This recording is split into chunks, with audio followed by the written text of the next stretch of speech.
Hi, and welcome. You're listening to the X22 Report. My name is Dave, and this is episode 1007, and today's date is June 26, 2016, and the title of the episode is The Current Economic Collapse News Brief. Let's get right into the economic collapse news. Now, Friday, as we know, the UK had this referendum, which was an advisory referendum, which means the Parliament still has to look at it, the EU still has to look at it, everyone needs to vote, but of course, the central bankers, the elite, they're all at the corporate media, they're all out there saying, oh, this is doom and gloom, everything's falling apart. Now, you have to remember, they always say this every single time people are objecting to their system. And as we can see with Iceland and with Russia and other countries that have done this in the past, those countries that remove themselves from the private Western central bank system, those countries flourished. But we can see Germany right now, they're out there and they are saying that we won't let anyone take Europe away from us.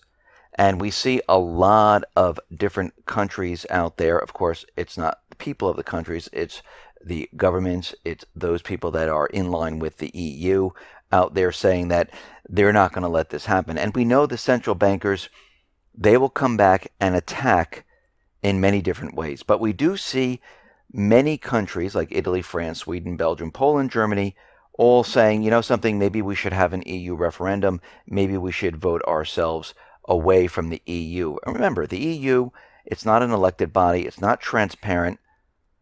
They do it for themselves. They do it for the governments, the elite. And it is the central banking system. It's not designed to benefit the people. Of course, this is the illusion they give off. And we also have to remember that they're continually pushing the idea that the economy is falling apart. But as we know, the private Western central bank countries, those economies were hurting already with a huge amount of debt throughout Europe. Unemployment is skyrocketing. They do the same manipulation as the United States does. And what we're seeing right now is they're doing whatever they possibly can to try to reverse this referendum. They even are saying that, you know what, let's look at a second EU referendum because the people were a little confused during the first one, and let's have the second one, and they already have like 2 million signatures or so to say let's redo the entire thing. Now, of course, as we know, if this was the other way, where people said to remain and people wanted to redo this referendum, they'd be out there saying, absolutely not, this is not going to happen. Now, there might be a hurdle in the Brexit process because the Scottish people and the Irish people, Northern Ireland, they might have the ability to veto Britain's separation from the EU. And we see, coming from Sir David Weather, he thought the Scottish Parliament would have to give its consent to measure extinguishing the application of EU law in Scotland. He noted that such measures would entail amendment of Section 29 of Scotland Act 1998, which binds the Scottish Parliament to act in a manner compatible with EU law, and he therefore believed that the Scottish Parliament's consent would be required. Now, we see already that Scotland is looking to try to push this, where they block the UK's exit from the EU. So we have a second referendum going on. We have Scotland with their parliament saying, hey, maybe we can block this. And these central bankers, they're going to do whatever they possibly can to completely stop this. But we already see a domino effect occurring. We see many countries like France, Austria, Finland, Netherlands, Hungary, they're all looking to have some type of referendum to say, you know something, maybe we should leave as the UK wants to leave. Now, remember, nothing has happened so far. They haven't left. It was a referendum. I mean, David Cameron, he said he resigned, but that's not effective until October. And David Cameron would have to invoke Article 50 of the Lisbon Treaty to make this legally binding. And we can see right now, leaving would require Prime Minister David Cameron invoking this Article 50. Now, is he going to do this? Because even though he said he resigned, he's not leaving until October. So right now, nothing has happened. We had this referendum, and the corporate media, the central bankers, the governments, they're all out there making this a huge deal that everything is going to completely come to a screeching halt. Now, the only reason it's going to come to a screeching halt is because the economies were already failing. We already had a huge amount of debt. We already know there's a huge amount of unemployment. We know from all the economic indicators that we've been looking at, the economy has been collapsing. There has been no improvement whatsoever. The only improvement has been the bubbles in the economy. Now, they can make the case at this point saying that because of what the people have done, this is why the economy is failing. And we're already starting to see this. They're talking about recession. They're talking about war. They're talking about how this economy will not be able to survive. Now, they're doing this and playing this up to explain away why this is happening. Remember, they don't want to be blamed for any of this. And we already knew that war, we already knew that the economic collapse was already on its way. And they're going to use all of this to blame it on the people. And once they blame it on the people, they're going to say, oh, this country cyber attacked, this person or this group did a physical attack, and you can see how this can play out here. Now, Moody's has already come out saying that they're going to downgrade Britain because of what just happened. So their creditworthiness is at greater risk right now if they leave the European Union. We also know that the TTP, the TTIP, and the rest of these illegal trade deals, they're in jeopardy right now. But something very interesting, the UN's independent expert on the promotion of democratic and equitable international order is assigned the task to apply the standards of international law to propose treaties, to determine whether they're in accord with international law. Now, on Friday, he issued his findings on 3 large proposed treaties, the TTIP, the TISA, and the CETA. And he also said back on February 2nd that when he looked at these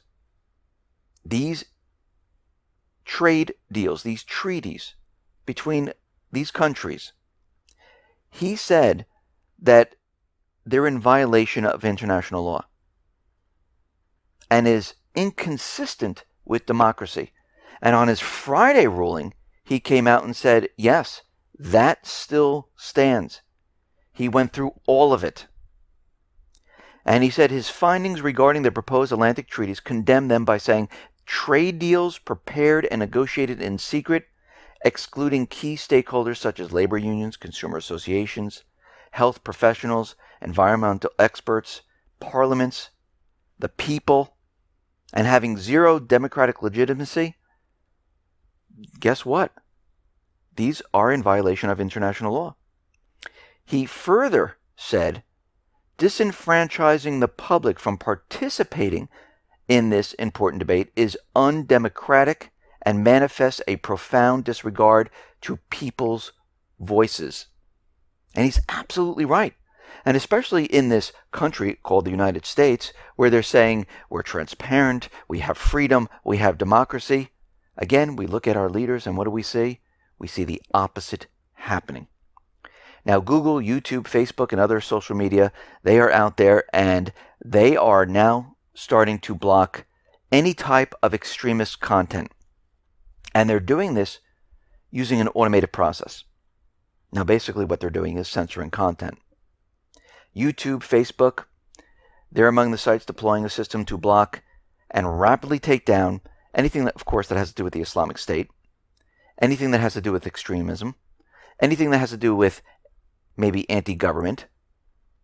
Now, the technology employed, that was originally developed for copyright-protected content, and it looks at like hashes, unique digital fingerprints, and it assigns the videos a specific algorithm. It looks at the content, it matches some fingerprints, and if all this matches up, they flag it as offensive, they take it down. Now, are there any humans looking at this? At this point, we don't know. We don't think so. And we see right now that government and private industry will decide what content you will see. What is and is not allowable will be decided by a closed process and will be automated.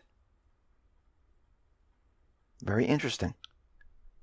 So they're going to decide what we can and cannot see. Now, since content removed equals content prohibited, you'll never know what you can't see. The obvious slippery slope is in a decision about what is extremist and what is legitimate free political speech that, while offensive, has a right to be heard and a place in the market of ideas. And I've said this before. Free speech is any group, any people speaking their minds. Once the government, once private bodies get involved, this is limited speech. This is permitted speech. And this is what we're seeing right now. Now, Europe is out there and they're pushing the idea that we need some type of European army right now to bring the rest of the European countries together. We've talked about this before. They want some type of European army to maintain control of the rest of the countries. They don't want this happening once again. We see that Japan, they may obtain a nuclear weapon. And this could happen overnight. And U.S. Vice President Joe Biden has been warning China to control North Korea. Look what they're doing at this point. Now, China is saying, listen, we agree with the sanctions. We agree. And they're putting this on China. And this is the way the U.S. works. Listen, if you, China, don't put pressure on North Korea, Japan, because of what North Korea is going to do, they're going to get a nuclear weapon. And by the way, all this military activity and us encircling you, this is not really against you. This is what he's saying to China. So we can see right now, all of these countries, they're preparing and still getting ready for what is coming, and that is war.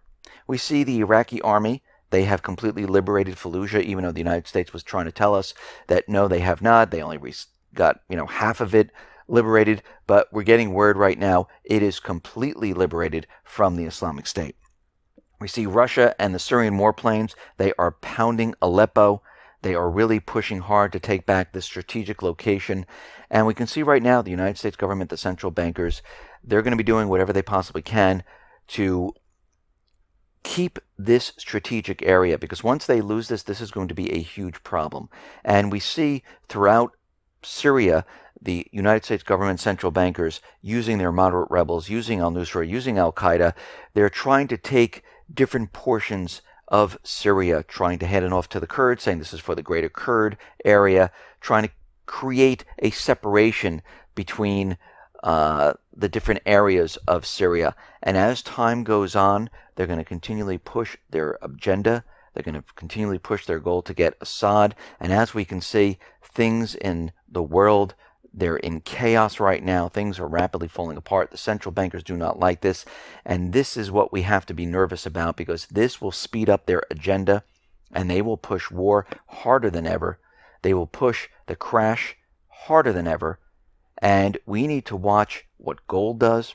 We need to watch what the market's doing. We need to watch the actions of these people, not their words, their actions, because actions show us exactly what they're doing.